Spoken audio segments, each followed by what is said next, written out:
یا علی یا محمد اکفیانی فإنکما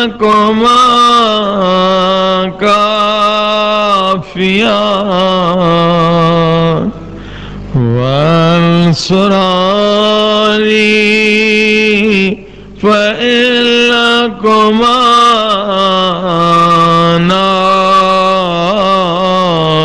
ناصران یا مولانا یا صاحب الزمان یا مولانا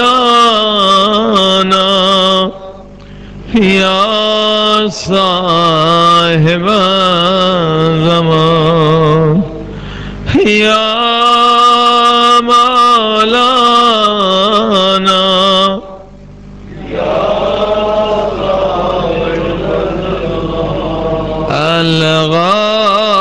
الغاث الغاث الغاث أدركني أدركني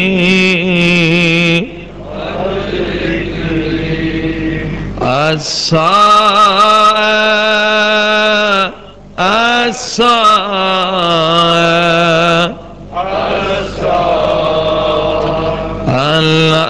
الأجل الأجل الأجل يا أرحم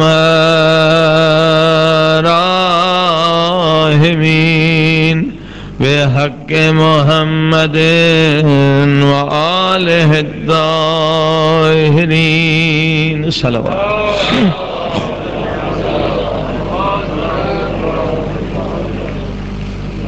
أما بعد فقد قال الله تبارك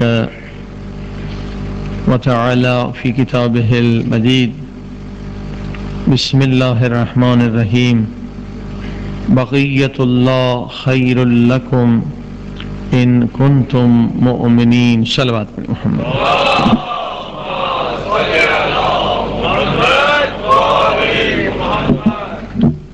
معزز سامعین،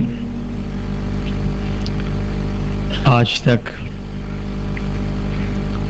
اس مذہب مظلوم کے خلاف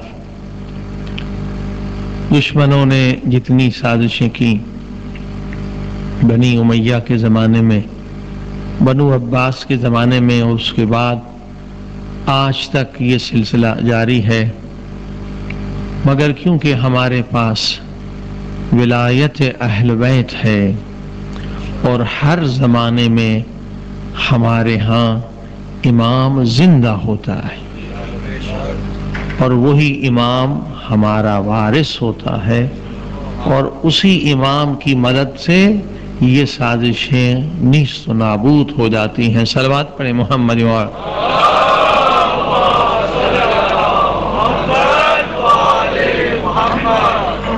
لہذا اس زمانے میں یہ خطرناک ترین سازش ہے مذہب اہل بیت کے خلاف، کہ 3 طاقتیں ہیں مذہب اہل بیت کے پاس. اگر وہ ختم ہو جائیں تو یہ مذہب بھی ختم ہو جائے گا. ایک، ان کا مرکز ختم کر دیا جائے، جو علماء مجتہدین اور تقلید کا سلسلہ ہے وہ ختم ہو جائے تو یہ مذہب ختم ہو جائے گا، کہ اسی مرکز کی وجہ سے یہ انگریز کی غلامی سے بچے تھے، اسی مرکز کی وجہ سے یہ اتنا بڑا انقلاب لانے میں کامیاب ہو گئے، اسی مرکز کی وجہ سے یہ 8 سال جنگ لڑنے میں کامیاب ہو گئے، کیونکہ مرکز ان کا ایک ہے. اگر یہ مرکز ختم ہو جائے تو مذہب بھی ختم ہو جائے گا. صلوات پڑھیں محمد وآلہ.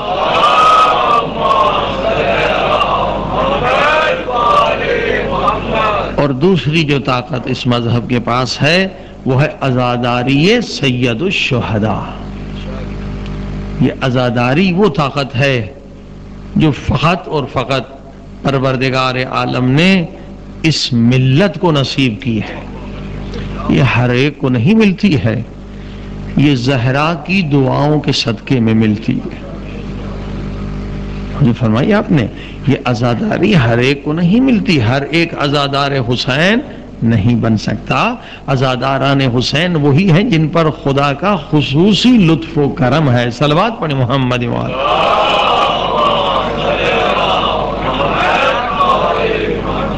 یہ ہے کہ عزاداری کی شکل و صورت کو بگاڑ دیا جائے، جو روح عزاداری ہے وہ ختم ہو جائے تو یہ قوم بھی ختم ہو جائے گی. اور تیسرا، ان کے پاس اقتصادی نظام ہے، تبلیغ کے سلسلے میں حوزہ علمیہ کے ذریعے سے، مدرسوں کے ذریعے سے یہ کائنات میں لاکھوں مبلغ بناتے ہیں اور بھیجتے ہیں. وہ ہے خمس کا نظام، یہ بھی ختم کر دیا جائے تو یہ سلسلہ ختم ہو جائے گا. اور اب دین بیچنے والے بدبخت ہر زمانے میں ہوتے ہیں. ایسے بدبخت خود ہماری قوم میں پیدا ہو گئے ہیں. شیعہ ہیں، خود کو نہیں معلوم کیا کچھ کہلاتے ہیں، اور انہوں نے کتاب لکھی ہے کہ جناب خمس جو ہے نا وہ دینے کی ضرورت نہیں ہے، کیونکہ غیبت کبریٰ کا زمانہ ہے. خمس کے خلاف بھی کتابیں آ گئی ہیں اور تقلید اور مجتہدین کے خلاف بھی کتابیں آ گئی ہیں. ایک بدبخت نے لکھا ہے کہ خمس دینے کی ضرورت ہی نہیں ہے کیونکہ امام تو غائب ہے. خمس آپ نکالیں، سہم امام نکالیں، وہ جا کے آپ زمین میں گڑھا کھود کر دفن کر دیں. کتنا اچھا اس نے مشورہ دیا ہے، کیونکہ امام تو آپ کے غائب ہے، تو آپ جو ہے زمین میں اس کو دفن کر دیں. جب امام آئیں گے تو وہ خود ہی نکال لیں گے. صلوات پڑھیے محمد وآلہ محمد. یہ امام زمانہ اجل اللہ تعالیٰ فرج شریف کے مدرسے کے بچے ہیں جو امام کا رزق کھاتے ہیں، امام کے صدقے میں کھاتے ہیں. وہ بھوکے رہیں، مدرسے بند ہو جائیں، حوزہ علمیہ بند ہو جائے. آپ خمس جو ہے کسی مدرسے میں نہ دیں، کسی غریب طالب علم کو نہ دیں، کتاب نہ چھپائیں، وہ آپ گڑھے میں دفن کر دیں. یہ دیکھیے، یہ اس زمانے میں ایسی باتیں لکھی جا رہی ہیں اور وہ خود کو نہیں معلوم کتنے بڑے عالم سمجھتے ہیں. صلوات پڑھی محمد وآلہ.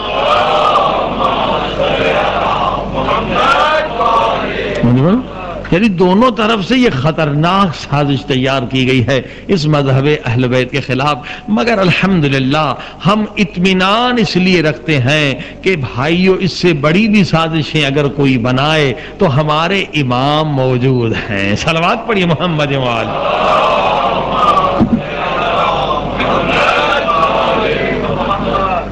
بارہ دیگر صلوات پڑھیے.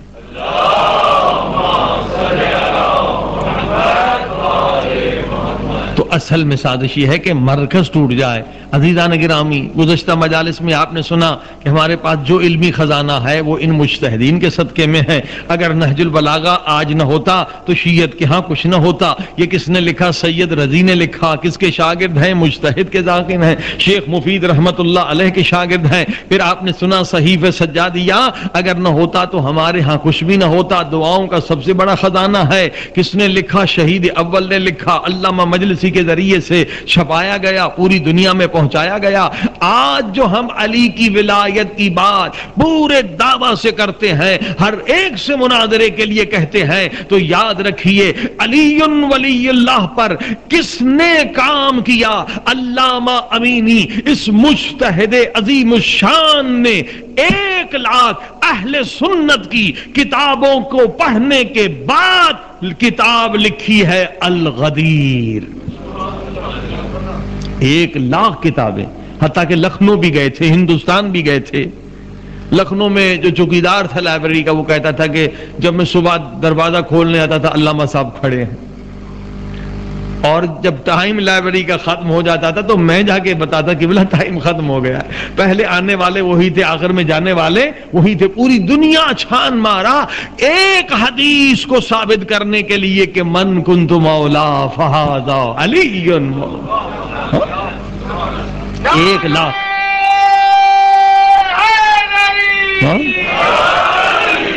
اس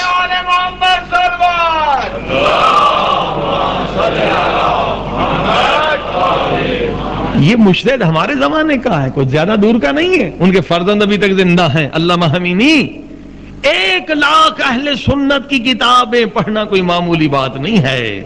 1,00,000 اہل سنت کی کتابوں کو پڑھنے کے بعد 11 جلد الغدیر کتاب لکھتے ہیں اور من کنت مولا فہذا علی مولا کو ایسے ثابت کر کے دکھا دیا کہ اس کے بعد کسی کے اندر جرت نہیں ہے کہ اس حدیث سے انکار کر دے.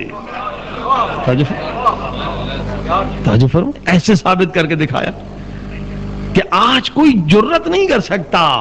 300 سے زیادہ اہل سنت کی کتابوں سے ثابت کیا اور کئی سو سے زیادہ اصحاب کرام سے ثابت کیا کہ اصحاب کرام بھی روایت کرتے ہیں اور جنہوں نے اصحاب کو دیکھا تھا تابعین کے ذریعے سے ثابت کیا.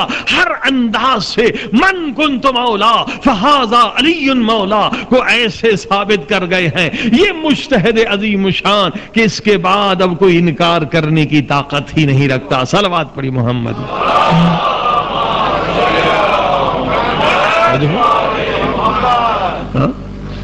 بلکہ پاکستان کی مشہور سنی عالم ہے نا مولانا طاہر القادری صاحب, اس نے خود ایک کتاب لکھی ہے چھوٹی سی من کنت مولا فہذا علی مولا پر, کیونکہ اب کوئی انکار کی گنجائش نہیں رہی.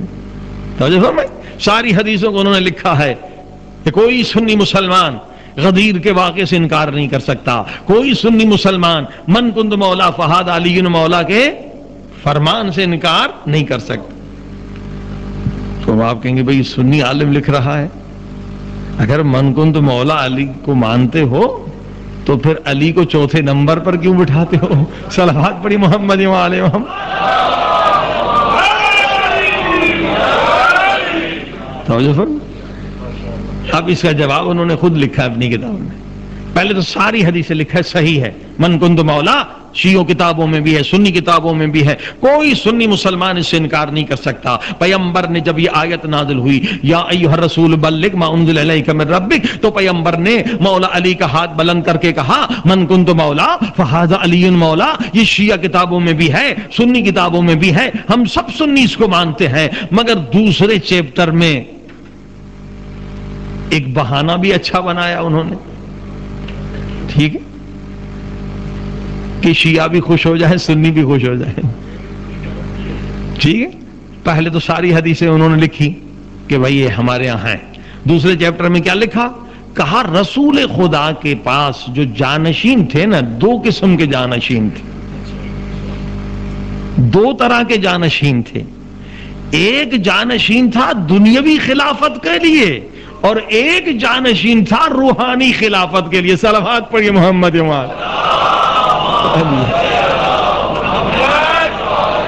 توجہ فرمائے, 2 طرح کے جانشین تھے پیغمبر کے, ایک دنیاوی خلافت کے لیے اور ایک روحانی خلافت کے لیے. تو یہ جو غدیر میں پیغمبر نے کہا کہ من کنت مولا فہذا علی مولا, یعنی کائنات کے مسلمانوں کی خلافت روحانیہ جو ہے وہ علی کے پاس ہے. صلوات پڑھی محمد وآل.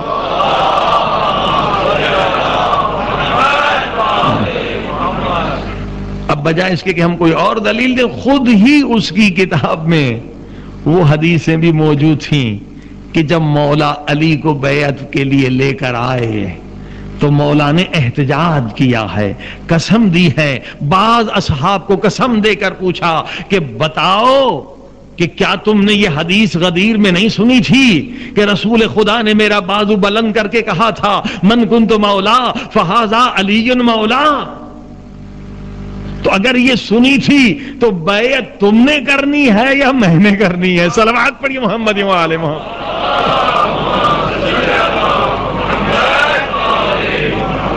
خود مولا علی کا احتجاج موجود ہے کہ یہ من کنت مولا صرف روحانی خلافت نہیں ہے, دونوں خلافتیں موجود ہیں. صلوات پڑھیے محمد و آل محمد.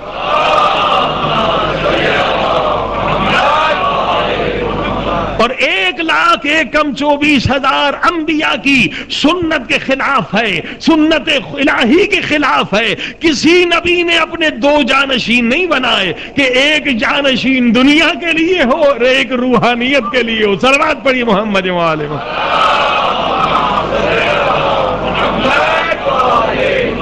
بار دیگر صلوات پڑھیے.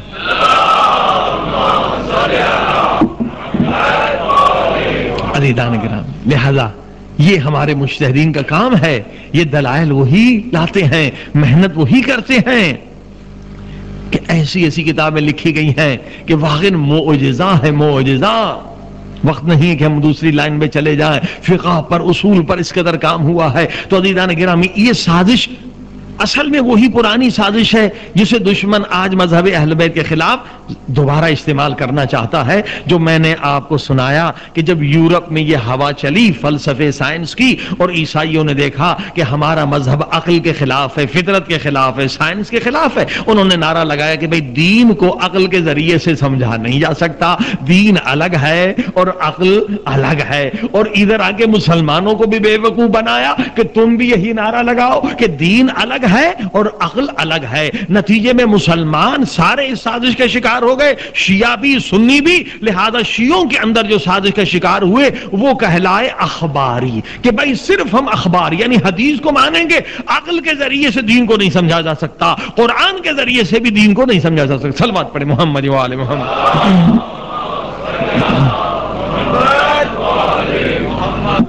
عزیزان کرام، اس پہ غضب یہ کہ یہ تو مولا کا معجزہ ہوا کہ یہ مذہب ختم ہو گیا۔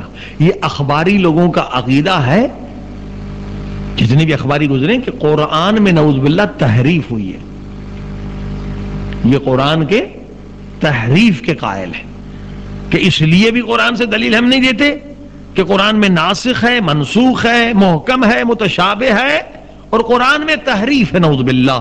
اور یاد رکھیے، اگر کوئی قرآن کے تحریف کا قائل ہو جائے تو اس کے ایمان اور اسلام میں شک ہے۔ دلیل دیتا ہوں کہ کوئی ہمارا عالم دین، کوئی مجتہد تحریف قرآن کا قائل نہیں ہے، اور جس عظیم الشان عالم نے نہج البلاغہ لکھا ہے، سید رضی، انہی کے بھائی نے کتاب سید مرتضیٰ نے لکھی ہے کہ ہم تحریف قرآن کے قائل نہیں ہیں، قرآن میں ایک لفظ بھی بدلا نہیں ہے، ایک لفظ بھی اضافہ نہیں ہوا، قرآن وہی ہے۔ کیوں؟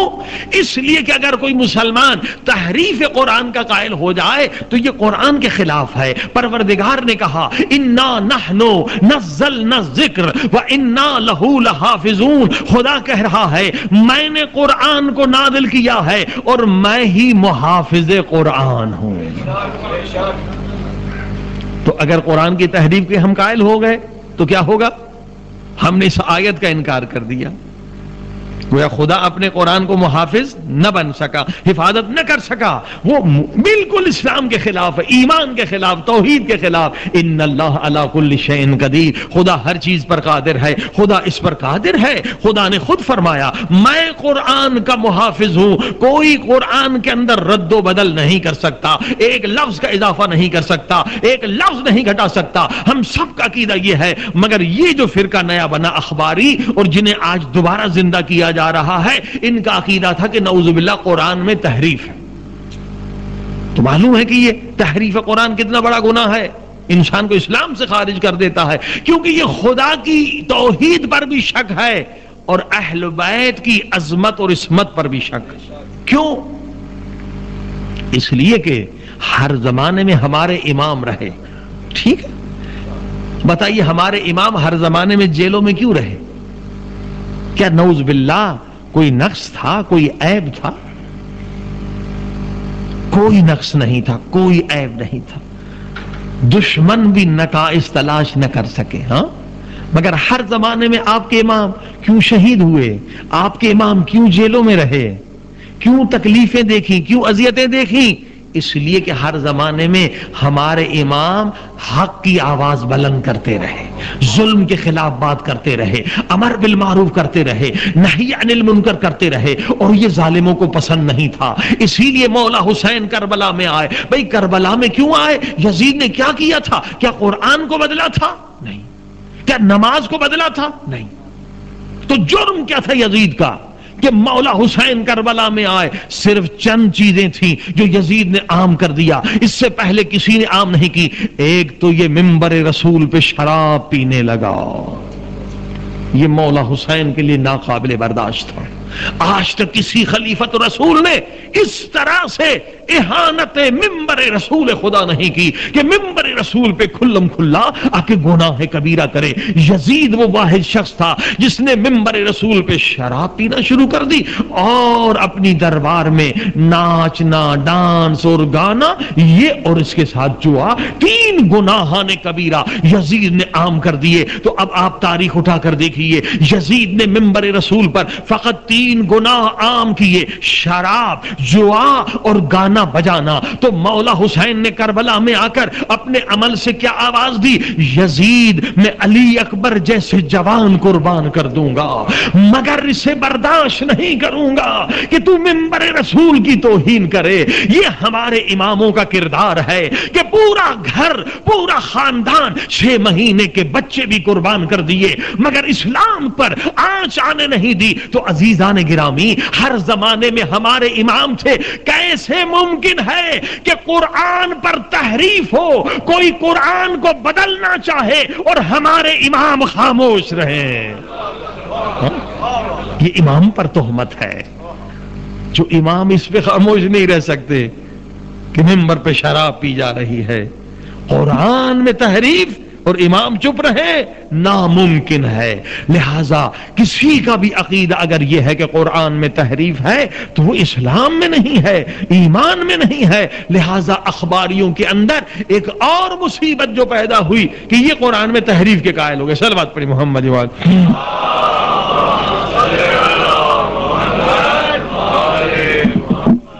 اب آپ دیکھیے مذہب کتنا خطرناک تھا شیعوں کے لیے.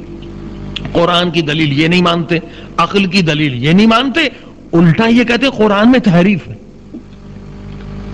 اور پھر یہ کیا کہتے تقلید کی کوئی ضرورت نہیں ہے. 4 کتابیں ہیں شیعوں کی، اصول کافی ہے، محلہ یحضر فقی ہے، استبصار ہے، تہذیب ہے. 4 کتابیں ہیں ہماری. اس سنی حضرات کی 6 کتابیں، صحاستہ ہماری کتب اربع ہیں. یہ 4 کتابیں. لہذا ان کتابوں میں سے جو بھی حدیث آپ کو سمجھ میں آ جائے آپ اس پہ عمل کریں، تقلید کی ضرورت ہی نہیں. ٹھیک ہے، کہتے ہیں یہ 4 کتابیں اور ان کی ساری حدیثیں جو ہیں صحیح ہیں، ساری حدیثیں صحیح ہیں، آپ عمل کر سکتے ہیں. عزیزان گرامی، اول تو یہ کتاب معصوم کی لکھی ہوئی نہیں ہے. توجہ فرمائیں، جو غیر معصوم کی کتاب ہو اس میں ہمیشہ خطا کا امکان رہتا. توجہ فرمائیں، کوئی کتنا بھی عالم بن جائے لیکن غیر معصوم کی کتاب میں خطا کا امکان رہتا ہے. فقط معصوم کی کتاب جو معصوم اپنے قلم سے لکھے فقط اس میں خطا کا امکان نہیں رہتا، یا خدا کی کتاب میں خطا کا امکان نہیں. صلوات پڑھی محمد.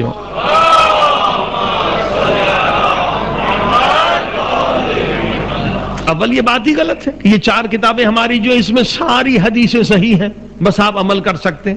نہیں، یہ معصوم کی کتاب نہیں لکھی ہوئی. اصول کافی کلینی صاحب نے لکھی. ٹھیک ہے، بہت بڑے عالم تھے، بہت خدمت کی، غیبت صغرا میں ان کی زندگی گزری. لہذا جو امام کے نائب تھے ان سے بھی فیض لیتے رہے، کتابیں لکھی. اگر یہ نہیں کہہ سکتے کہ ان کی کتاب میں کوئی غلطی نہیں ہے کیونکہ معصوم نہیں ہے. اچھا، اگر اصول کافی تھی تو من لا یحضر فقی، یہ دوسری ہماری کتاب شیخ صدوق نے کیوں لکھی جبکہ اصول کافی میں حدیثیں زیادہ ہیں؟ یہ دوسری کتاب اس لیے لکھنے کی ضرورت پیش آئی کہ شیخ صدوق رحمت اللہ علیہ اس زمانے کے بڑے مجتہد عالم سے لوگوں نے تقاضا کیا کہ آپ ایک ایسی کتاب لکھیں جس میں آپ کی نظر میں 100% حدیثیں صحیح ہوں. تو انہوں نے اصول کافی کی بہت ساری حدیثوں کو صحیح نہیں مانا. اصول کافی میں حدیثیں زیادہ ہیں اور اس میں حدیثیں کم ہے. انہوں نے ملا یحضر فقی لکھی. لیکن اب جو ملا یحضر فقی لکھی، کیونکہ یہ ابھی غیبت صغرا کے فوراً کے بعد یہ کتابیں لکھی گئیں، ابھی علم نے ترقی نہیں کی، ابھی زیادہ ریسرچ نہیں ہوا. پہلے تو ہمارے امام موجود تھے، امام غیبت میں نہیں گئے تھے، لہذا ہمیں ضرورت ہی نہیں تھی. جو مسئلہ ہوتا تھا ہم ڈائریکٹ امام سے پوچھ لیتے تھے. صلوات پڑھی محمد وآل محمد.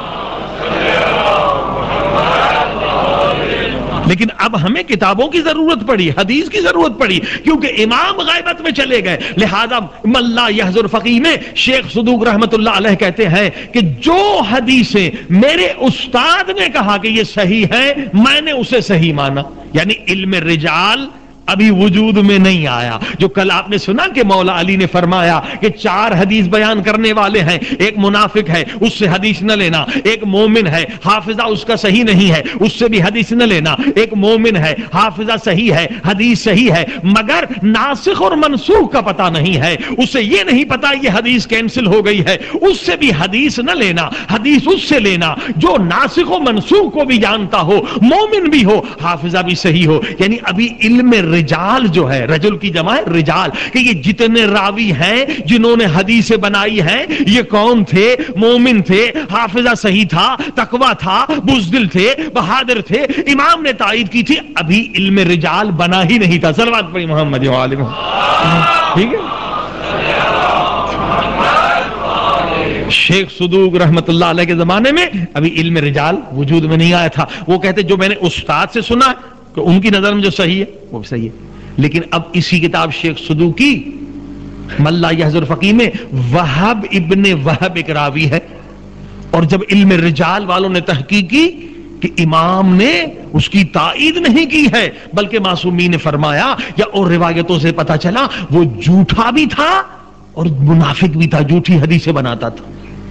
وہب ابن وہب، اس سے بہت ساری حدیثیں جو ہے یہ من لا یحضر فقیہ میں انہوں نے نقل کی ہیں۔ اسی طرح سے پھر 2 ہماری کتابیں ہیں، شیخ توسی رحمت اللہ علیہ نے لکھی تہذیب و استبصار، ان کے اندر بھی کیونکہ ابھی علم رجال ابھی وجود میں نہیں آیا تھا کہ پوری تحقیق کی جائے کہ یہ کون تھا، ایمان کیسا تھا، کردار کیسا تھا، لہذا ان کتابوں میں بھی ضعیف حدیثیں موجود ہیں۔ اصول کافی کے پہلے جلد کے اندر کتنی ضعیف حدیثیں موجود ہیں جو قرآن کے خلاف ہیں۔ تو عزیزان گرامی، اب آپ نے دیکھا اخباری کیا کہتے ہیں، کہتے ہیں تقلید کی ضرورت نہیں ہے، کتب اربع 4 ہیں، کسی بھی حدیث کو آپ مان لیں اور اس پر عمل کر لیں، جبکہ نبی نے فرمایا، مولا علی نے فرمایا، امام صادق علیہ الصلوۃ والسلام نے فرمایا کہ ہر حدیث کو قبول نہیں کرنا ہے، اس حدیث کو قبول کرنا ہے جو قرآن کے مطابق ہو۔ صلوات پڑھی محمد وآلہ محمد۔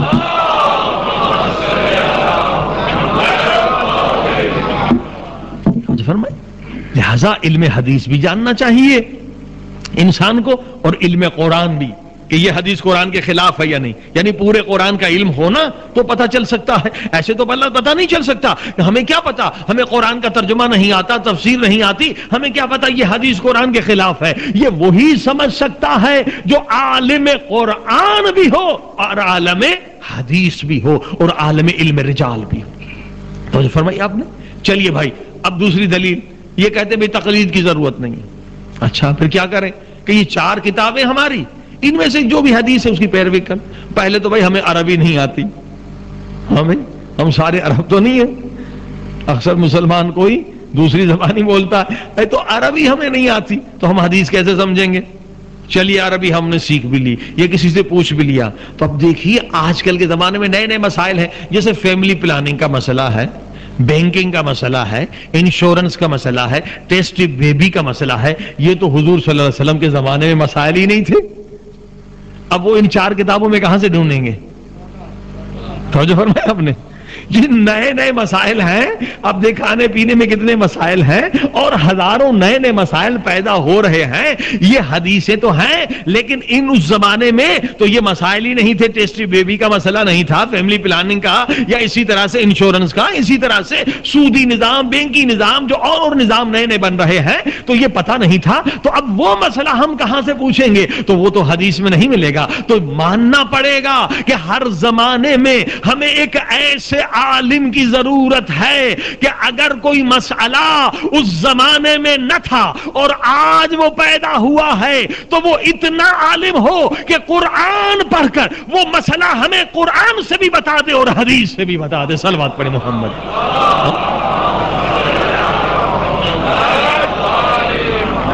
اس لیے کہ قرآن میں ہر چیز ہے، وَلَا رَطْبٍ وَلَا يَابِسٍ إِلَّا فِي كِتَابٍ مُبِينٍ۔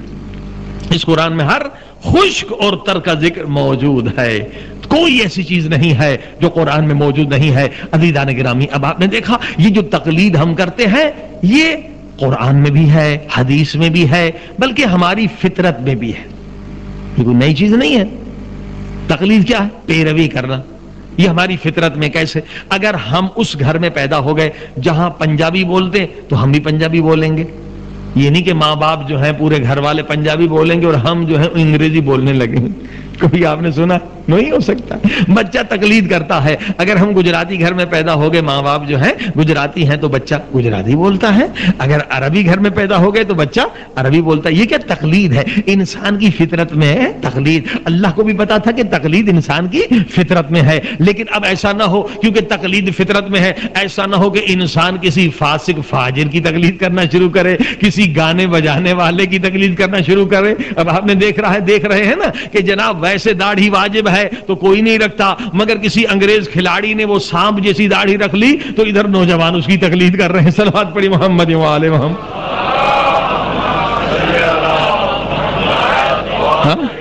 یہ عقل کی کمی ہے نا کہ بھئی فاسق و فاجر شرابی بدماش کی تقلید کر رہے ہیں، وہ یہ داڑھی رکھنے کا کوئی ثواب تو نہیں ہے۔ کسی ایکٹر نے رکھا، یہ اسی کی اسٹائل ہے، بالوں کی اسٹائل ہے، اب اس کی تقلید کر رہے ہیں، گانے بجانے والے کی تقلید کر رہے ہیں۔ تو خدا کو معلوم تھا کہ بھئی تقلید انسان کی فطرت میں ہے، تو ایسا نہیں ہو کہ یہ کسی فاسق کی تقلید کرے، فاجر کی تقلید کرے، بدکار کی تقلید کرے تو اس کی زندگی برباد ہو جائے گی۔ اسی لیے اللہ نے قرآن میں حکم دیا، جو آیت آپ سنیں گے کہ تقلید کس کی کرو؟ اپنے زمانے میں اگر تمہارے ہاں نبی ہے تو وہ معصوم ہے، اس کی تقلید کرو۔ اگر امام ہے تو اس کی پیروی کرو۔ اگر نبی بھی نہیں ہے، امام بھی نہیں ہے، تو خود امام نے فرمایا اس کی تقلید کرو جو دنیا میں سب سے بڑا عالم بھی ہو اور سب سے بڑا متقی انسان بھی ہو۔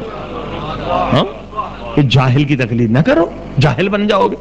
گنہگار کی تقلید سے گنہگار بن جاؤ گے۔ متقی ترین انسان کی تقلید کرو، جو سب سے بڑا عالم ہو اس کی تقلید کرو۔ عزیزان گرامی، میں نے کہا یہ ہماری فطرت میں ہے، عقل بھی یہ کہہ رہا۔ مثلا اگر آپ نے مکان بنانا ہے، آپ کیا کریں گے؟ کیا خود بنانا شروع کریں گے؟ آپ نے 10 منزلہ مکان بنانا ہے، آپ کہاں جائیں گے؟ انجینئر کے پاس جائیں گے، نقشہ بنائیں گے۔ اور اگر آپ نے انجینئرنگ پڑھی نہیں ہے اور آپ نے ایسے بنانا شروع کر دیا تو کیا ہوگا؟ وہ پیسہ بھی جائے گا، وہ بلڈنگ بھی جائے گی، لوگ بھی مارے جائیں گے۔ ٹھیک ہے، متخصص ماہر اسپیشلسٹ کے پاس جاتے ہیں نا، اس سے جا کے پوچھیں گے کہ بلا یہ کیا ہے، تو وہ مشورہ دے گا۔ اسی طرح سے آپ نے بلڈنگ بنانی ہے، اسی طرح سے آپ بیمار ہو گئے، اب آپ کیا کریں گے؟ بیمار ہو گئے، ڈاکٹر کے پاس چلے جائیں گے۔ آنکھیں میں کچھ تکلیف ہے، آئی اسپیشلسٹ کے پاس چلے جائیں گے۔ کانوں میں تکلیف ہے تو ENT اسپیشلسٹ کے پاس چلے جائیں گے۔ دل میں ہے تو ہارٹ اسپیشلسٹ کے پاس۔ اب جو اس ڈاکٹر نے ہمیں کہا ہم اس پر عمل کریں گے۔ بالکل اسی طرح سے ہی اسلام نے ہمیں بتلایا ہے کہ بھائی یہ تقلید جو ہے یہ کوئی زبردستی نہیں ہے۔ اگر آپ خود مجتہد بن جائیں تو پھر آپ پہ تقلید کرنا حرام ہو جاتی ہے۔ صلوات پڑھی محمد و آل محمد۔ سمجھ میں؟ یہ زبردستی نہیں ہے۔ اگر آپ خود مجتہد بن جائیں، یعنی قرآن حدیث کا اتنا علم آ جائے، 7 سبجیکٹ میں آپ PhD کر لیں، کوئی مسئلہ نکال سکتے ہیں قرآن سے، تو پھر آپ پر تقلید کرنا حرام ہے، کیونکہ اللہ نے آپ کو علم دیا ہے۔ خود آپ مسئلہ نکالیں، کیوں دوسرے کے مسئلے کے پیچھے چلتے ہیں؟ لیکن اگر آپ کے پاس اتنا علم نہیں ہے تو اب قرآن نے کہا کہ تقلید واجب ہے، اب حدیث نے کہا کہ تقلید واجب ہے۔ جس طرح سے ڈاکٹر سے مشورہ پوچھتے ہیں، اسی طرح سے جس عالم نے 40-50 سال زندگی خرچ کی ہے، اب آپ اس سے مسئلہ پوچھیں اور اس پر عمل کریں۔ صلوات پڑھی محمد و آل محمد۔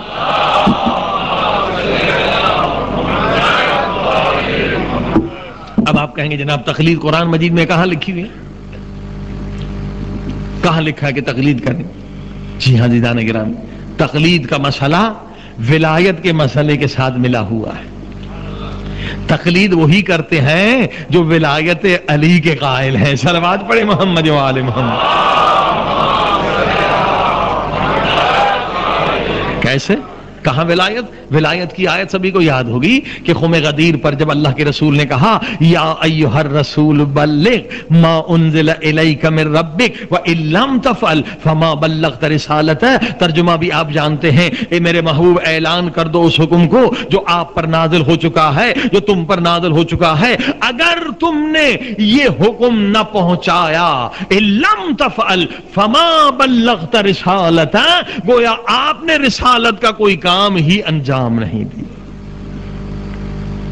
اب یہ عجیب جملے بار بار آپ نے سنے ہوں گے ممبر سے، ان لم تفعل فما بلغت رسالتہ، قرآن کی آیت ہے کہ میرے محبوب اگر آج آپ نے علی کا بازو بلند کر کے یہ نہ کہا کہ من کنت مولا فہذا علی مولا، تو گویا آپ نے کوئی رسالت کا کام انجام نہیں دیا۔ تو اب کیا مولا علی کا مقام نبی کے مقام سے بلند ہے کہ اللہ ایسا حکم دے رہا ہے؟ ہمارا کسی کا عقیدہ یہ نہیں ہے، کیونکہ خود مولا علی کہتے ہیں، بار بار مولا علی کا یہ جملہ تاریخ میں ہے، حدیثوں میں ہے، مسلسل روایتیں ہیں۔ مولا علی نے ایک مقام پر نہیں کہا، بار بار کہا کہ میں نبی کے غلاموں میں سے غلام، فخر کرتے ہیں مولا علی کہ میں نبی کے غلاموں میں سے غلام، تو نبی افضل ہے۔ پھر خدا کیوں حکم دے رہا کہ ان لم تفعل فما بلغت رسالتہ، اگر علی کی ولایت کا اعلان نہیں کیا تو تم نے کوئی کام انجام نہیں دیا۔ عزیزان گرامی، اس کی وجہ کیا ہے؟ اس لیے کہ اللہ کے رسول نے یہ اسلام دین ہم تک پہنچانے کے لیے پتھر کھائے ہیں، وطن چھوڑا ہے، کس قدر مصیبتیں برداشت کی ہیں، کس قدر اذیتیں برداشت کی ہیں، اسلام سکھا دیا، نمازی بنا دیا، روزے دار بنا دیا، حاجی بنا دیا، متقی بنا دیا، مجاہد بنا دیا۔ خدا کہہ رہا ہے میرے محبوب، اگر آپ چلے جائیں اس دنیا سے لیکن کوئی اس قانون الہی کو، اس شریعت محمدی کو نافذ کرنے والا نہ ہو، اور نافذ کرنے والے کا اعلان اگر آپ کر کے نہ جائیں تو آپ کی ساری محنت برباد ہو جائے۔ کہ دشمن تو انتظار میں، اگر قانون الہی، قرآن کے قوانین کو کوئی نافذ کرنے والا نہ ہو تو آپ کی ساری محنت برباد ہو جائے گی، گویا آپ نے کوئی پیغام ہی نہیں پہنچایا۔ لہٰذا اس لیے مولا علی کو بلایا، بازو بلند کر کے کہا من کنت مولا فہذا علی مولا، جس کا میں مولا اس کا علی مولا۔ اب جو میرا حکم ہے وہ علی کا حکم ہے، اب شریعت کے قوانین کو نافذ کرنے والے علی ہیں۔ ٹھیک، اب یہ آیت ناسخ ہے، منسوخ نہیں، یعنی کینسل نہیں ہوئی آیت، کوئی آیت نہیں آئی کہا کہ آیت بس ختم ہو گئی، ناسخ ہے۔ عزیزان گرامی، اب یہ آیت مولا علی سے بھی وہی بات کہے گی۔ جب مولا علی کا آخری وقت آئے گا، جب شہادت کا جام پیئیں گے، تو یہ آیت مولا علی سے بھی کہے گی کہ ان لم تفعل فما بلغت رسالتہ، اے علی اگر آپ نے اپنا جانشین مقرر نہ کیا، اگر قانون الہی کو نافذ کرنے والے کا اعلان نہ کیا تو گویا آپ نے کوئی کام نہیں کیا۔ امت کو کس کے حوالے کریں گے؟ مومنین کو کس کے حوالے کریں؟ تو مولا علی نے کیا کیا؟ امام حسن کی امامت کا اعلان کیا۔ اب امام حسن کا جب آخری وقت آئے گا تو یہ آیت امام حسن سے بھی کہے گی ان لم تفعل فما بلغت رسالتہ۔ اسی کے بعد اور آگے بڑھیں، مولا حسین کا آخری وقت آیا، آپ نے دیکھا، تاریخ میں پڑھا، مصائب سنے کہ بہت سخت وقت تھا، مگر پھر بھی اعلان کرنے کے لیے، امامت کا اعلان کرنے کے لیے میرے مولا حسین بیمار بیٹے کے خیمے میں آئے۔ ہر امام کو یہ آیت کہے گی کہ آپ اگر جا رہے ہیں تو امامت کا اعلان کر کے جائیں۔ اب چلتے چلتے آیت کہاں آئے گی؟ حضرت امام زمانہ عجل اللہ تعالی فرجہ الشریف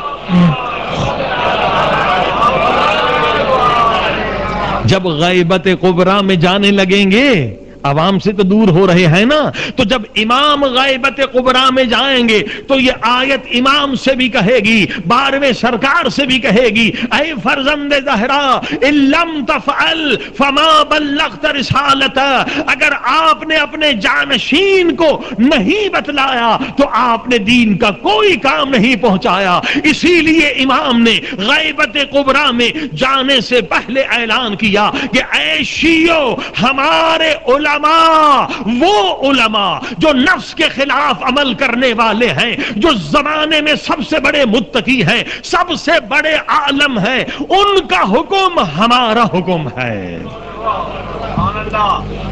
وہ تم پر ہماری طرف سے حجت ہے، ہم ان پر خدا کی طرف سے حجت ہے۔ عزیزان گرامی، اب آپ نے دیکھا یہ تقلید کی آیت ہے، یہی آیہ غدیر سے تقلید ثابت ہے۔ صلوات پڑھیں محمد و آل محمد۔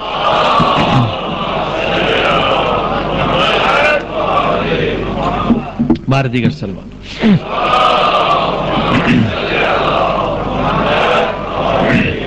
اچھا، اجتہاد کی تاریخ بھی سن لیجئے کہ اجتہاد ہمارے ہاں آج بھی مجتہد زندہ ہے، مگر افسوس کہ دوسرے مسلمانوں کے پاس مجتہد زندہ نہیں ہے۔ ہمارے ہاں مجتہد زندہ ہے، ان کے ہاں مجتہد جو ہے مرحومین ہے۔ اس کی تاریخ، آخر اجتہاد کا دروازہ دوسرے مسلمانوں کے ہاں کیوں بند ہو گیا، یہ بھی آپ سن لیں۔ 7ویں ہجری میں بنی عباس کے بادشاہوں نے کہا کہ بھائی یہ اجتہاد کا دروازہ ختم کر دو، نئے نئے فتوے آتے ہیں، ہماری عیاشیوں میں رکاوٹ ہوتی ہے، ہماری مرضی منمانی جو ہے وہ نہیں چلتی ہے، بس 4 امام کافی ہیں، امام ابو مالک ہیں، ابو شافعی ہیں، حنبلی ہیں، مالکی ہیں، بس اس کے علاوہ اب یہ اجتہاد کا دروازہ بند کر دو۔ انہوں نے آرڈر دے دیا کہ اب اس کے بعد اگر کوئی فتویٰ، کوئی اجتہاد کا دروازہ کھول کر کوئی فتویٰ اپنی طرح سے دے گا تو ہم اس کو پھانسی پہ لٹکا دیں گے، ہم اس کی لاش کو بھی جلا دیں گے۔ سخت آرڈر آ گئے، دروازے اجتہاد کے بند ہو گئے، اور یہی حکم 7ویں ہجری میں ہمارے مجتہد عالم شہید اول لبنان کے جو عالم تھے ان کو بھی پہنچا، کہ بادشاہ کا قاصد پہنچا کہ حکم یہ ہے بنی عباس کے بادشاہ کا کہ اب آپ اجتہاد کا دروازہ بند کر لیں، یہ درس اجتہاد بند کر دیں، فتویٰ دینا بند کر دیں، بس یہ اناؤنس ہو چکے ہیں جو مجتہد ہیں وہ ہیں، اب کوئی نیا مجتہد نہیں بنے گا، اگر آپ نے مخالفت کی تو آپ کو پھانسی پہ چڑھنا پڑے گا، آپ کی لاش کو جلا دیں گے۔ تو شہید اول نے فرمایا اس قاصد سے کہ بادشاہ سے جا کر کہو کہ ہم تیرا حکم نہیں مانتے، ہم زمانے کے امام کا حکم مانتے، ہمارا تو امام ہے، ہم تو امام کے حکم کے پابند ہیں۔ لہذا بادشاہ نے حکم دیا کہ اس شیعہ عالم کو جیل میں ڈال دو۔ شہید اول جیل میں چلے گئے، اور لمعتین وہ کتاب ہے جسے آج بھی پڑھ کر لوگ مجتہد بنتے ہیں، اس عالم دین نے یہ کتاب جیل کی دیواروں پر لکھی۔ فرمائے جیل کی پوری دیواروں پر یہ فقہ اہل بیت کی کتاب لکھی ہے۔ اب بادشاہ کا حکم تھا کہ اس کو جلا دیں، ان کو، اور پہلے پھانسی دیں، پھر ان کی لاش کو بھی جلا دیں۔ اب لے کے جا رہے ہیں پھانسی کے تختے پر۔ دیکھیے کیسے مجتہد گزرے ہیں، کیسے ہمارے عالم گزرے ہیں، کیا ان کا مقام تھا، کیا ان کی کرامات تھیں۔ اب انہوں نے کہا کہ 2 رکعت نماز مجھے پڑھنے دو، 2 رکعت نماز ادا کی، اور اس کے بعد ایک کاغذ پر قلم سے لکھا، خدا کو ڈائریکٹ خط لکھا۔ ہم تو دعا مانگتے ہیں نا، یہ اس مقام پر فائز تھے کہ کاغذ اٹھا کر قلم سے ڈائریکٹ خدا کو خط لکھا۔ کیا خط لکھا، کیا جملہ لکھا؟ الہی ان کنت ربی فانصرنی، اے میرے اللہ اگر تو میرا رب ہے تو تو میری مدد کر۔ فرمائے 2 رکعت نماز پڑھی، خدا کو یہ پیغام بھیجا اور کاغذ پر لکھا، اور کاغذ کو ہوا میں چھوڑ دیا۔ جب کاغذ کو ہوا میں چھوڑ دیا، کاغذ اوپر گیا، پرواز کی آسمان کی طرف، اور پھر وہاں سے جواب لے کر واپس آیا۔ یہ مجتہد ہیں آپ کے، لوگ سمجھتے ہیں کہ ایسے ہی مجتہد بنے ہیں۔ خدا سے جو ڈائریکٹ خط و کتابت کرتے ہیں ان کا یہ تقویٰ ہے، ان کا یہ مقام ہے۔ انہوں نے کیا لکھا تھا؟ الہی ان کنت ربی فانصرنی، اے میرے اللہ اگر تو میرا رب ہے تو میری مدد کر۔ وہاں سے نیچے جواب لکھا ہوا آیا، ان کنت عبدی فاصبرنی، اگر تو میرا بندہ ہے تو صبر کر۔ صلوات پڑھے محمد و آل محمد۔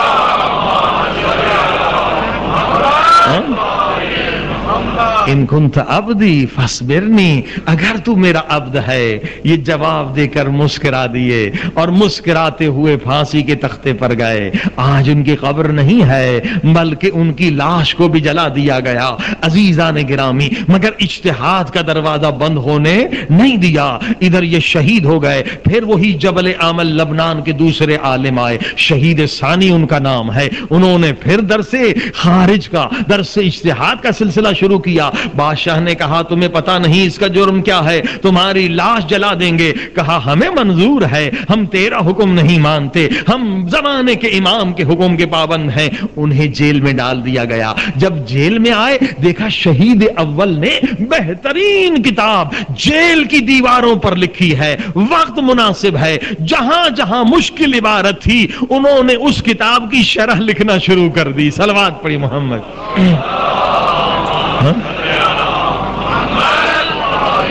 اور دیکھیے وہ جیل کی دیواروں پر لکھی ہوئی کتاب آج قم کے حوضوں میں پڑھائی جاتی ہے، نجف کے حوضوں میں پڑھائی جاتی ہے. شہید اول کی وہ کتاب بھی موجود ہے، اس کی شرح بھی موجود ہے. مگر یہ عالم بزرگ انہوں نے بھی شہادت کا جام قبول کیا مگر درس اجتہاد کو بند نہ کیا. صلوات پڑھیں محمد.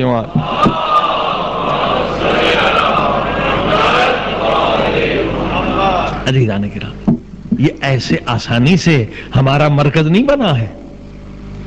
اس زمانے سے لے کر آج تک مسلسل قربانیاں دینے کے بعد الحمدللہ یہ ہمارا مرکز ہے. اور اسی مرکز کے طفیل میں آپ نے سنا کہ جب پورے اسلامی ممالک انگریز یا فرانس کی غلامی میں چلے گئے تھے، ہم کیوں غلامی سے بچے تھے؟ کس لیے بچ گئے تھے؟ کیونکہ ہمارے ہاں درس اجتہاد موجود، مجتہد زندہ موجود تھا. اس کے فتوے کے ذریعے سے انگریز کو وہاں سے بھاگنا پڑا. صلوات پڑھی محمد وآلہ.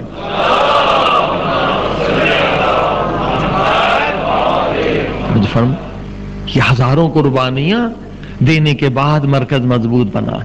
آج دشمن چاہتا یہ مرکز ختم ہو جائے، اور بہت ہی خطرناک سازش کہ نعرہ ایسا بلند کیا ہے جو ہر مومن کے دل میں ہے. علی ولی اللہ سے اگر کوئی انکار کرے وہ شیعہ نہیں ہو سکتا. وہ کس طرح سے شیعہ ہو سکتا ہے؟ علی ولی اللہ ہی تو ہماری پہچان ہے. صلوات پڑھی محمد وآلہ.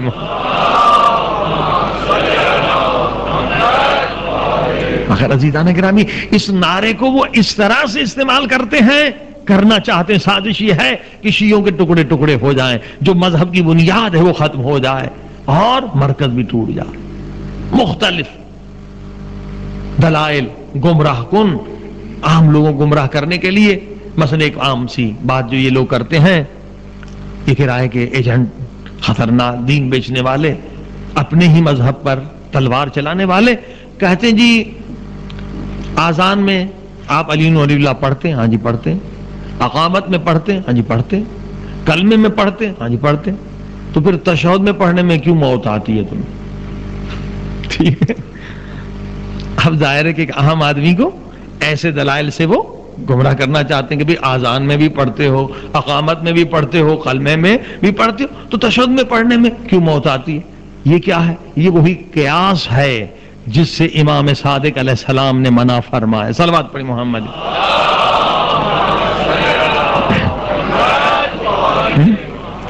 جب کسی سے پوچھا مولانا کہ تم فتویٰ کیسے دیتے ہو؟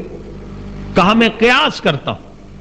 جیسے یہ قیاس ہے نا کہ اقامت میں بھی ہے، اس میں بھی ہے، چلو ٹھیک اس میں بھی ہو جائے. امام نے کہا معلوم ہے کہ سب سے پہلے قیاس کس نے کیا تھا؟ کہا نہیں. امام نے فرمایا سب سے پہلے قیاس شیطان نے کیا تھا. شیطان نے کیا قیاس کیا؟ کہ میں آگ سے بنا ہوں اور آدم مٹی سے بنا ہے. مٹی کو جب بھی پھینکے تو نیچے کی طرف آتی ہے، اور آگ جب بھی جلتی ہے اوپر کی طرف جاتی ہے. تو میں اوپر ہوں، آدم نیچے ہے. یہ شیطانی دلیل تھی، اور ظاہراً مضبوط لگ رہی تھی نا کہ بھی آپ مٹی کو پھینکے تو مٹی بیچاری نیچے گرتی ہے، آگ کو جلائیں آگ ہمیشہ اوپر جاتی ہے. کہا میں آگ کا بنا ہوا میں اوپر رہوں, میں کیوں سجدہ کروں؟ یہ مٹی کا بنا ہوا ہے میں اسے سجدہ کروں؟ اب دیکھا آپ نے یہ قیاس ہے. مگر ادھر سے جواب کیا آئی کہ اے بے وقوف, اے نادان, اے ابلیس, تو ظاہر کو دیکھ رہا ہے, خدا باطن کو دیکھ رہا ہے. ہاں مٹی کی اندر کیا ہے؟ ایک خوبی ہے جو آگ کے اندر نہیں ہے. اگر 1000 گندم کے دانے بھی آپ آگ میں پھینک دیں تو وہ جلا کر خاک کر دیتی ہے, مگر ایک دانہ بھی آپ زمین میں ڈال دیں تو زمین میں اتنی امانت ہے کہ وہ ایک کے بدلے میں کبھی 100 بھی دیتی ہے, کبھی 500 بھی دیتی ہے. صلوات پڑھیں محمد.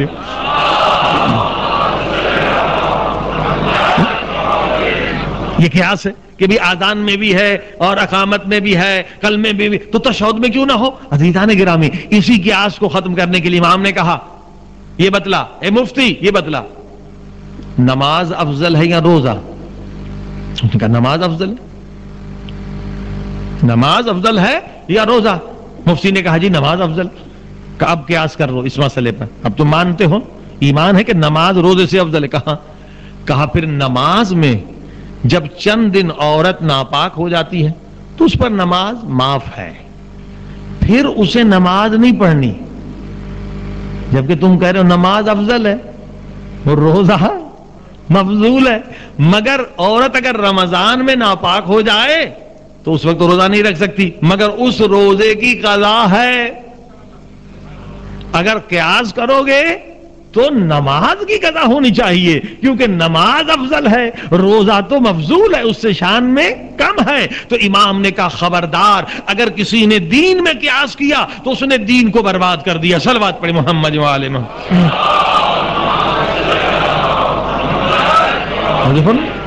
یہ قیاس عزیزان گرامی, قیاس نہیں ہو سکتا. جو کہیں جی نماز, ہاں بھائی نماز جو ہے وہ کیا ہے؟ 5 وقت کی نماز, اس میں کیا کیا ہوتا ہے جی؟ قیام ہوتا ہے, رکوع ہوتا ہے, 2 سجدے ہوتے ہیں. ٹھیک ہے, نماز میں ہی ہوتا ہے نا. کہ ٹھیک ہے. اب اس سے پہلے کہ میں دلیل دوں, ہمارے مولوی صاحب ہوتے تھے بیچارے, خدا جنت نصیب کرے, مولانا امیر حسن نقوی صاحب, لندن میں امام جماعت ہوتے تھے. تو ایک جنازہ لے کر آئے. اب وہاں ایسے لوگ بھی ہیں کہ وہاں جا کے بالکل ہی دین اسلام سب بھول گئے ہیں, نام کے مسلمان. اب مولوی صاحب نے جنازہ تیار کیا اور لوگ بیٹھے ہوئے تھے, ان میں سے ایک آ جاؤ بھائی نماز پڑھو, نماز جنازہ پڑھو. تو اس نے کہا جی میں نہیں پڑھ سکتا. کیوں, خیریت؟ کہا جی میں سجدے میں نہیں جا سکتا. سمجھ گئے نا؟ صلوات پڑھی محمد جو آئے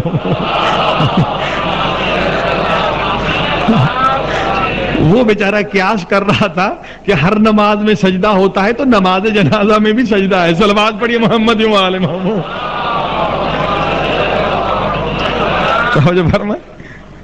تو یہ ہے قیاس کا نتیجہ کہ ہر نماز میں کیونکہ رکوع اور سجدہ ہوتا ہے تو یہ نماز جنازہ میں بھی یقیناً رکوع اور سجدہ ہوگا. تو کہا جی میں نماز نہیں پڑھ سکتا, میں گھٹنے میں درد ہے, میں سجدہ نہیں کر سکتا. صلوات پڑھی محمد و آل محمد. عزیزاں لہذا یہ قیاس ہے کہ جناب آذان میں بھی علی ولی اللہ ہے, کلمے میں بھی علی ولی اللہ ہے, تو تشہد میں کیوں نہیں؟ عزیزان گرامی, ہمارے مذہب کا امتیاز یہ ہے, ہمارے مذہب کی عظمت یہ ہے کہ ہم اپنے مذہب میں ایک ذرہ برابر چیز نہ بڑھا سکتے ہیں نہ گھٹا سکتے ہیں, کیونکہ مذہب ہم نے نہیں بنایا, ان کا بنایا ہوا ہے. امتیاز یہ ہے ہمارا. جو چیز واجب ہے قیامت تک واجب رہے گی, جو مستحب ہے وہ قیامت تک مستحب ہے, جو مکروہ ہے وہ قیامت تک مکروہ ہے. ہم اپنی مرضی سے اس مذہب اہل بیت میں ایک ذرہ برابر چیز نہیں بڑھا سکتے. صلوات پڑھی محمد و آل محمد.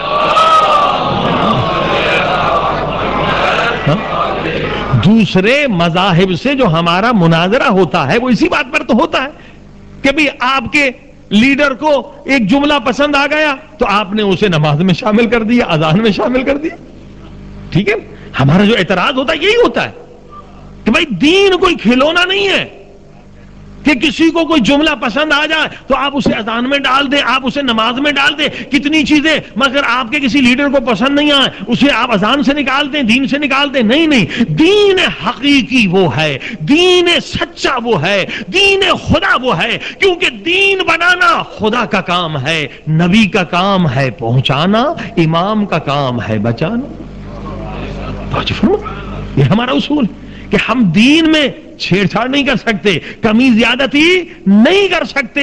اگر ہم نے بھی اپنی مرضی سے ایڈیشن کرنا شروع کر دیا تو دوسرے مذاہب اور شیعہ میں کوئی فرق ہی نہیں رہے گا. صلوات پڑھیں محمد و آل محمد.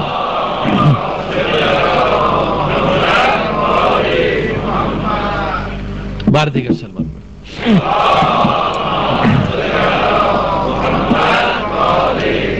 عزیزان کرام، اسی کے ساتھ بحث سن رہے تھے کیونکہ کل دعائے کمیل ہوگی انشاءاللہ. کل ہے نا دعائے کمیل کا پروگرام انشاءاللہ، کیونکہ شب جمعہ مجلس تھی مرحومہ کے ایصال ثواب کے لیے، اور دعائے کمیل اس وجہ سے بھی کہ بعض لوگوں نے یہ خواہش کی کہ پوری دعائے کمیل ہماری نہیں ہے، آدھی ہے، تو کوشش کریں گے کہ کل خدا توفیق دے کہ پوری دعائے کمیل ریکارڈنگ بھی ہو جائے گی اور اس کا ثواب بھی مل جائے گا. صلوات پڑھیں محمد وال.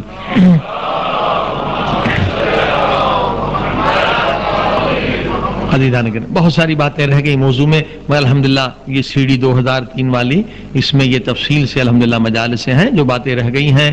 پلیورلزم بھی ایک سازش ہے شیعت کے خلاف، اسے ہم بیان نہ کر سکے.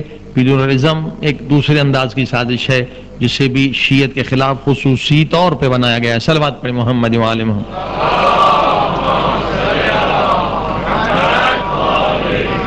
تو انشاءاللہ ان سازشوں سے باخبر ہو جائیے اور دوسرے مومنین کو بھی باخبر کریں. صلوات پڑھیں محمد و آل.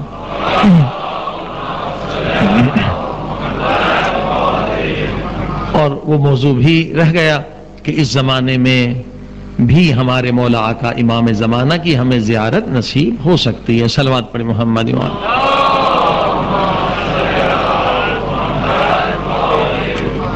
بہت سارے خوش نصیب ہیں جو آج بھی زیارت سے فیض لے رہے ہیں. ان میں علماء بھی ہیں، غیر علماء بھی ہیں، سادات بھی ہیں، غیر سادات بھی ہیں. اور ایک پوری تفصیل ہے کہ زیارت کا دروازہ ابھی تک بند الحمدللہ نہیں ہوا ہے.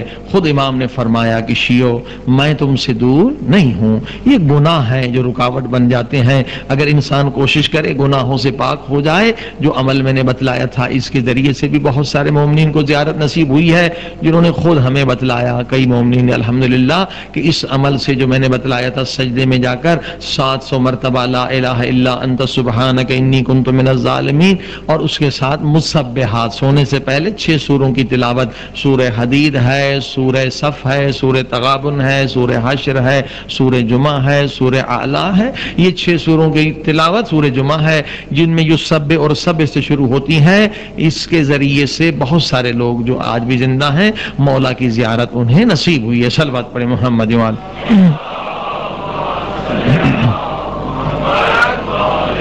تو عزیزان گرامی، ہر مومن کو کوشش کرنی چاہیے، صحیح کرنی چاہیے کہ زندگی میں کم سے کم ایک مرتبہ مولا کی زیارت ہو جائے، تاکہ ہمیں یقین مل جائے کہ مولا آپ میرے عمل سے راضی ہیں یا نہیں ہیں. اگر مولا راضی نہیں ہے تو خدا بھی راضی نہیں ہے. تو ہم ان خامیوں کو دور کریں جس سے امام زمانہ ہم سے ناراض ہے. صلوات پڑھیں محمد و آل محمد.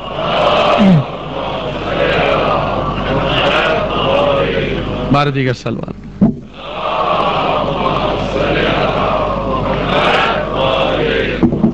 دیکھیے اگر اللہ نے پھر توفیق دی، اس مرتبہ وہ فلم آپ نے سیاحت غرب والی دیکھی، اس سے بھی ایک اچھی فلم بنی ہے، اور وہ واقعہ ہے ملاقات حضرت امام صاحب الزمان کا. صلوات پڑھیں وہاں.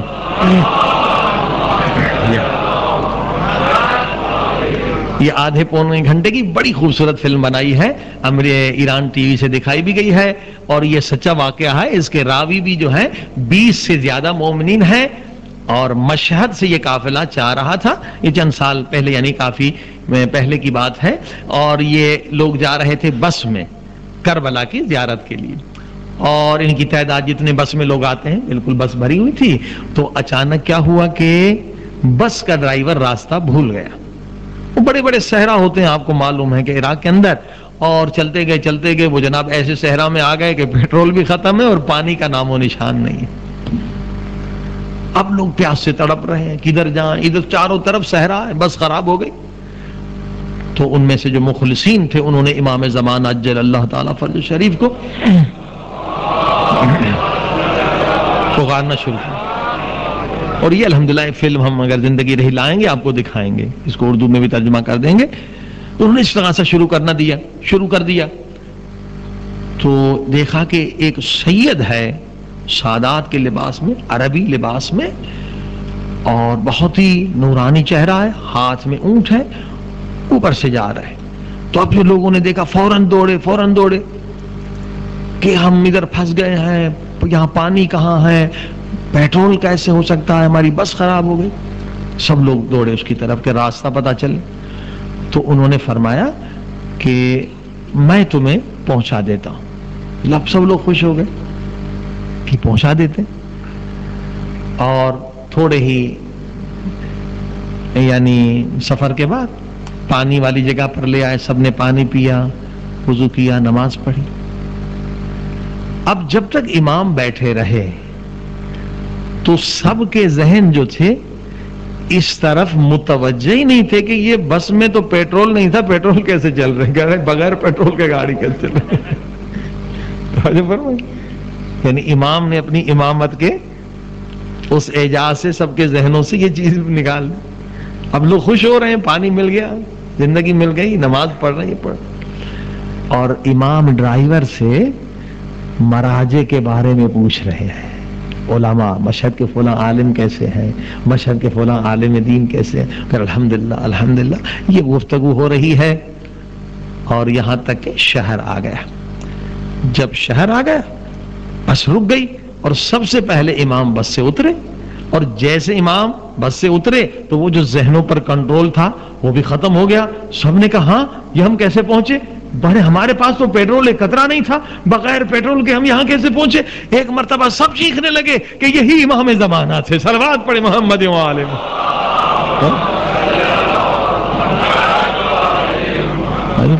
لیکن جب ادھر دوڑے کہیں بھی امام نظر نہیں آئے۔ تو الحمدللہ یہ تو میں نے مختصر بتایا، باقاعدہ اس پہ فلم بنائی ہے، خوبصورت فلم بنائی ہے، تو انشاءاللہ وہ فلم بھی آپ کی خدمت میں پہنچائی جائے گی۔ تو عزیزان گرامی، آج بھی مولا مدد کر رہے ہیں، آج بھی مولا کی زیارت ہو سکتی ہے، بس اصل یہ ہے کہ دل پاک ہونا چاہیے، نیت صاف ہونی چاہیے، اور گناہوں کو ایک مرتبہ دور کرنا چاہیے۔ صلوات پڑھیں محمد و آلہ۔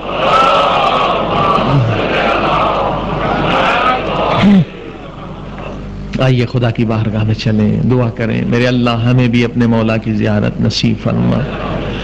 اللہم صلی علی محمد و آل محمد وعجل فرجهم اللهم صل على محمد وآل محمد وعجل فرجهم یا اللہ یا اللہ یا اللہ یا اللہ یا اللہ یا اللہ یا اللہ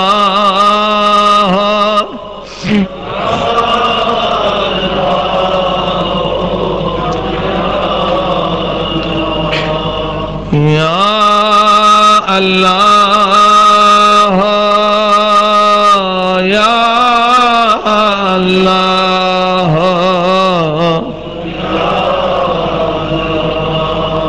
میرے اللہ تجھے واسطہ اس لحظے کا جب بی بی زہرا نے اپنے ہاتھوں سے حسنین کو کھانا کھلایا. فضا خوش ہو گئی کہ میری بی بی شفا پا گئی، بیماری سے نجات پا. مگر فضا کو نہیں معلوم تھا یہ بی بی کا آخری دن. سارے کام خود انجام دیے، بچوں کو لباس دیا، اپنے ہاتھوں سے کھانا کھلایا. ہاں اس کے بعد جناب زہرا سلام اللہ علیہا نے فرمایا فضا جی شہزاد میں اس کمرے میں جا رہی ہوں خدا سے راز و نیاز کرنے کے لیے، عبادت کرنے کے لیے. فضا جب تک تسبیح کی آواز آتی رہے سمجھنا میں زندہ ہوں، اور جب تسبیح کی آواز نہ آئے تو مولا علی کو خبر کر دینا کہ یا علی حسنین یتیم ہو گئے ہیں.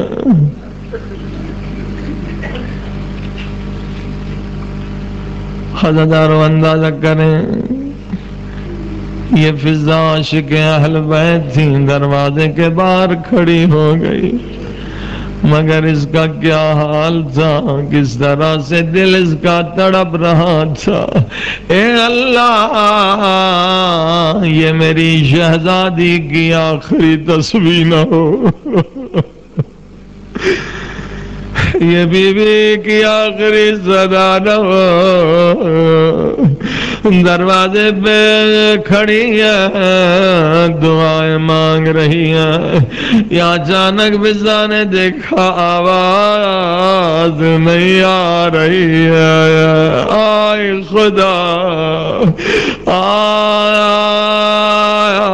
فضا پریشان تھی، ابھی حسنین کے آنے کا وقت ہے.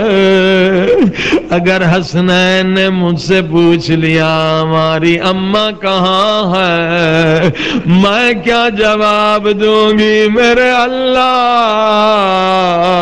میرے اللہ میری مشکل آسان کر.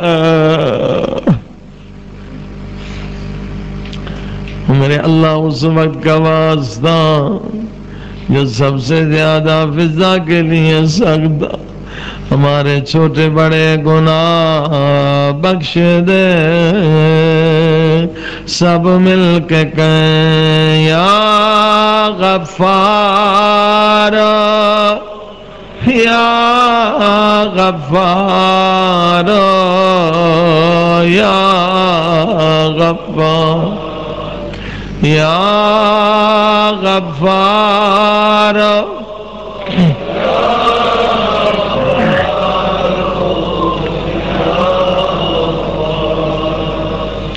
یا غفار یا غفار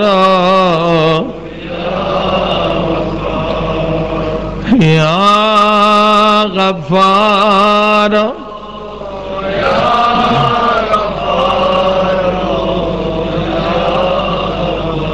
او میرے اللہ یا زہرا کی مظلومیت کا تجھے واسطہ، میرے اللہ تجھے زہرا کی غربت کا تو واسطہ. غریب کسے کہتے ہیں؟ ایک ہمارے اردو زبان کا غریب ہے، ہمارے یہاں فقیر کو غریب کہتے ہیں، ایک عربی زبان کا غریب، غریب اسے کہتے ہیں جو پردیسی ہو، پردیس میں، غریب الوطن۔ اگر کوئی پردیس میں بھی مر جائے تو اس کا جنازہ اٹھانے کے لیے بھی 4 لوگ مل جاتے ہے نا۔ کتنا بھی کوئی غریب ہو سب لوگ کاندھا دیتے ہیں، پردیسی ہے، پردیس میں مر گیا۔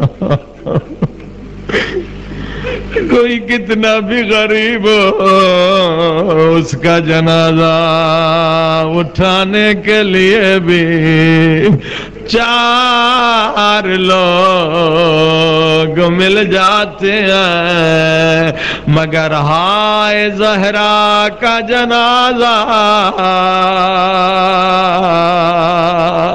ہائے حسنین کی ماں کا جنازہ، زہرا اپنے ہی وطن میں غریب الوطن، پردیس نہیں بابا کا شہر، مگر زہرا اپنے ہی وطن میں غریب الوطن ہے۔ غربت سے جنازہ اٹھایا گیا۔ کل آپ نے جناب زہرا سلام اللہ علیہا کے بڑے مصائب سنے،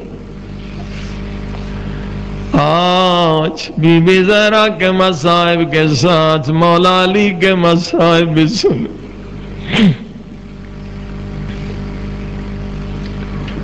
اللہ اکبر۔ عزاداروں قبر تیار ہوئی، جنازہ بھی تیار ہے،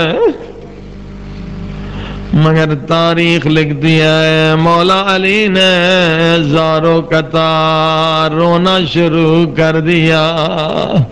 مولا علی بھی رو رہے تھے اور سلمان پیٹھ دے کے رو رہا تھا، دور رو رہا تھا۔ آئے سلمان علی کی مظلومیت پہ رو رہے تھے اور علی اپنی غربت پہ رو رہے تھے۔ سنیں گے کیوں رو رہے تھے مولا علی، سلمان دور کیوں رو رہے تھے، مولا علی کے ساتھ کیوں نہیں تھے؟ جب یہ روایت سنیں گے نا بہت روئیں گے۔ عزاداروں، شریعت کا مسئلہ، کیا مسئلہ شریعت؟ اگر جنازہ کسی خاتون کا ہو تو جنازہ دینے والا بھی محرم ہو اور لینے والا بھی محرم ہو۔ علی اپنی مظلومیت پہ رو رہے ہیں، سلمان محرم نہیں ہے، نہ زہرا کا جنازہ دے سکتا ہے نہ زہرا کا جنازہ لے سکتا۔ آئے مشکل کشا مشکل میں ہے زہرا کا جنازہ،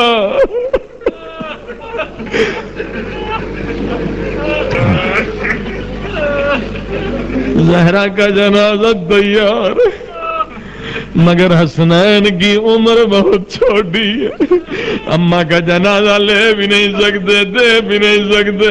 ہائے مولا علی جنازے کہ تابوت پہ زرق رو رہا ہے، سلمان دور رو رہا ہے، آئے عزیزو مشکل کشا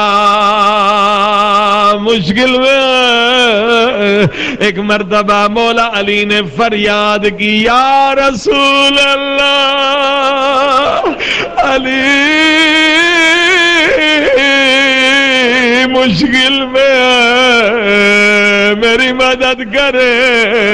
ایک مرتبہ قبر سے 2 ہاتھ باہر آئے، پیغمبر کے ہاتھ، کیا فرمایا ہوگا؟ دے دو میری زہرا یا علی، مگر آرام سے دینا۔ آئے پسلیاں ٹوٹی ہوئی ہے اور بازو بھی زخمی ہے۔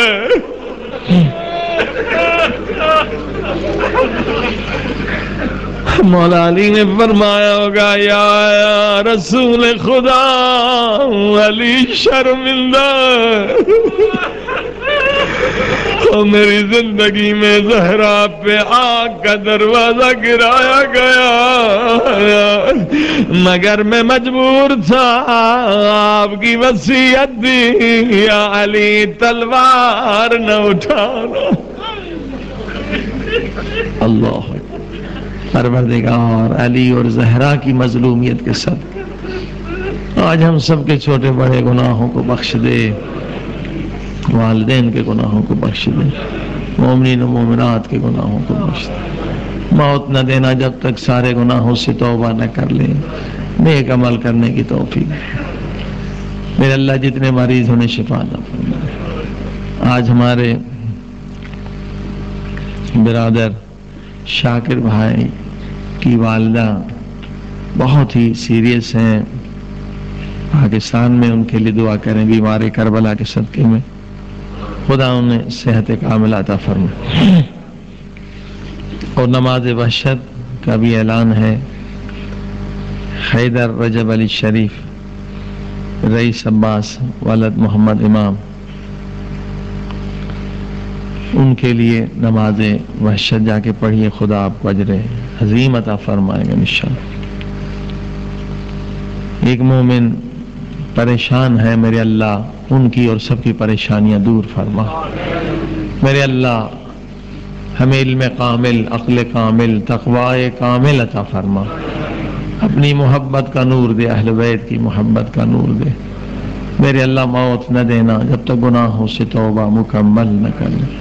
میرے اللہ موت نہ دینا جب تک جو نمازیں قضا ہیں، روزہ، حج و زکوٰۃ، خمس قضا ہے، وہ ادا نہ کر دیں۔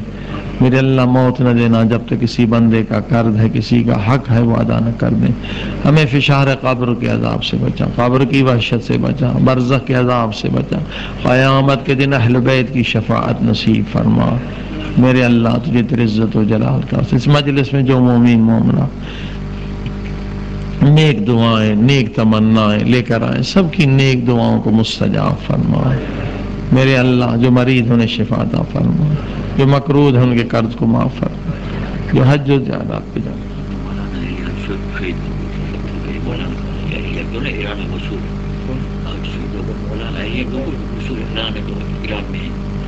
ایک مولانا شہید ہو گئے ہیں، وفات ہو گئے، ایک مولانا، پروردگار ان کی مغفرت فرمائے جی، ان کے لیے بھی نماز وحشت ان کا نام بھی شامل کر دیں۔ پروردگار تجھے تیری عزت و جلال کا واسطہ، جو بیچارے لوگ بے روزگار انہیں روزگار عطا فرما، جو بیمار ہیں انہیں بیمار سے نجات دے۔ سبھی حاجت مندوں کے لیے، خصوصاً شاکر بھائی کی والدہ سخت بیمار ہیں، ان کے لیے بھی مل کے اس آیے شریفہ کا ورد کریں۔ اَمَّا يُجِيبُ الْمُضْطَرَّ إِذَا دَعَاهُ وَيَكْشِفُ السُّوءَ أَمَّا يُجِيبُ الْمُضْطَرَّ إِذَا دَعَاهُ وَيَكْشِفُ السُّوءَ أَمَّا يُجِيبُ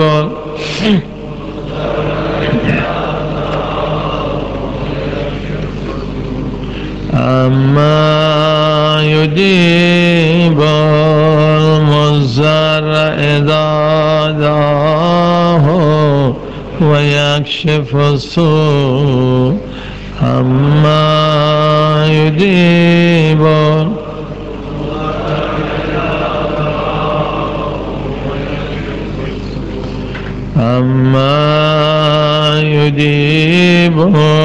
المضطر إذا دعاه ويكشف السوء. پروردگار قرآن و اہل بیت کے صدقے میں سارے مریضوں کو شفا عطا فرما. جو مرحوم ہو گئے ہیں آج کی رات ان پر مغفرت فرما. جن مومنین کے والدین اس دنیا سے گزر گئے ہیں ان کی مغفرت فرما. میرے مرحومین والدین کی مغفرت فرما. تمام مومنین عزادار جو دنیا سے گزر گئے ان کی مغفرت فرما. ایک مرتبہ سبھی مرحومین مومن مومنات شہداء اسلام کے لیے سورہ الحمد 3 مرتبہ سورہ توحید. بسم اللہ الرحمن